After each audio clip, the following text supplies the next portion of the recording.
ये है हमारा जीएनसी परिवार। गपशप, चिट चैट, मिलना जुलना, चाय पे चर्चा में तो हम सब आगे रहते हैं। टाइम पास करने में तो हम माहिर हैं। ये भाई मेरा एक मिर्ची कहाँ चला गया है ऐसे? खैर, ये तो पूरी दुनिया में चलता रहता है, पर आज जरा कुछ काम की बात करते हैं।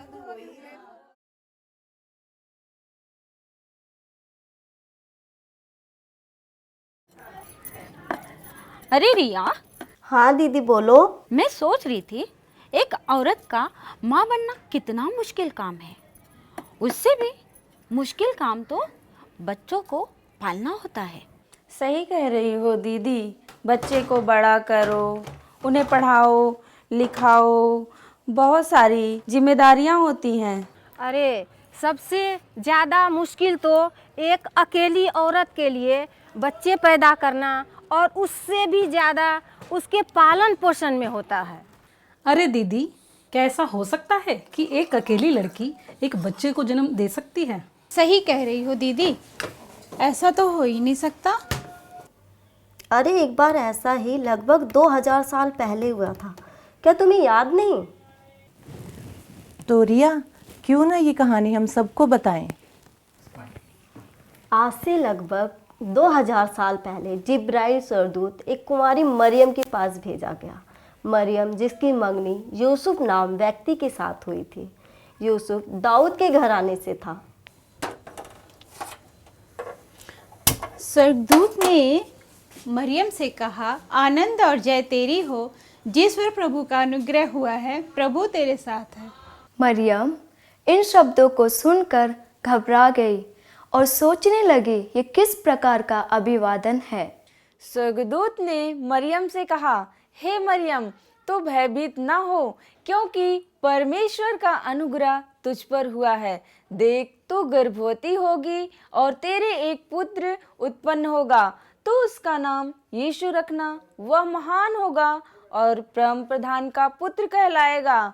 और प्रभु परमेश्वर उसके पिता दाऊद का सिंहासन उसको देगा और उसके राज्य का अंत कभी नहीं होगा।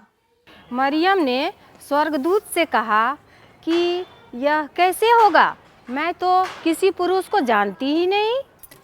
स्वर्गदूत ने मरियम से कहा, पवित्र आत्मा तुझ पर उतरेगा, परम प्रधान का आत्मा तुझ पर छाया करेगा।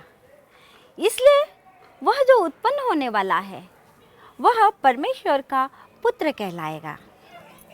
इसलिए जो वचन परमेश्वर के ओर से होता है वह प्रभाव रहित नहीं होता है। मरियम ने कहा, देख, मैं प्रभु की दासी हूँ, मुझे तेरे वचन के अनुसार हो।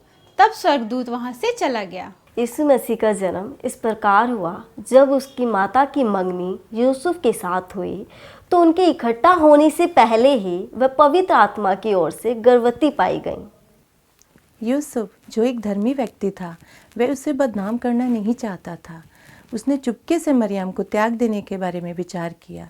जब वह ये सोच ही रहा था तो परमेश्वर का स्वर्गदूत उससे स्वप्न में दिखाई देकर उससे कहने लगा, हे यूसुफ, दाऊद की संतान, तू अपनी पत्नी मरियम को अपने ले यहाँ आने से मत डर, क्योंकि जो उसके गर्भ में है वह पवित्र आत्मा की ओर से है।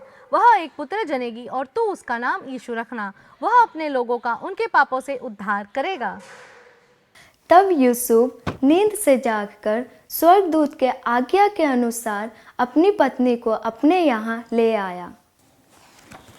उन दिनों राजा अगुस्तस की ओर से एक आज्ञा निकली कि सारे जगत के लोग अपने नाम लिखवाएं। ये पहली आज्ञा थी, इसीलिए सारे लोग अपने अपने नगर को गए नाम लिखवाने के लिए। अतः यूसुफ इसलिए क्योंकि वह दाऊद के घराने का था, मरियम को लेकर जो गर्भवती थी गलील से बैतलहम को गया। वहाँ रहते हुए मरियम के प्रसव का समय पूरा हुआ, लेकिन सराय में कहीं जगह नहीं मिली। अतः मरियम ने अपने पहलौठे को चरनी में जन्म दिया। तब से लेकर आज तक 2000 से भी ज़्यादा साल हो गए हैं और हम इस दिन को यीशु के जन्मदिन क्रिसमस मनाते हैं। यह तो कहानी की शुरुआत है मेरे दोस्तों। क्रिसमस की कहानी यीशु के जन्म पे समाप्त नहीं होती है, कहानी तो अभी और लंबी है। बोल गई। सॉरी मैं एक लाइन भूल गई, सॉरी। आप हमसे मिलते रहें और हम आपको आगे बताते रहेंगे।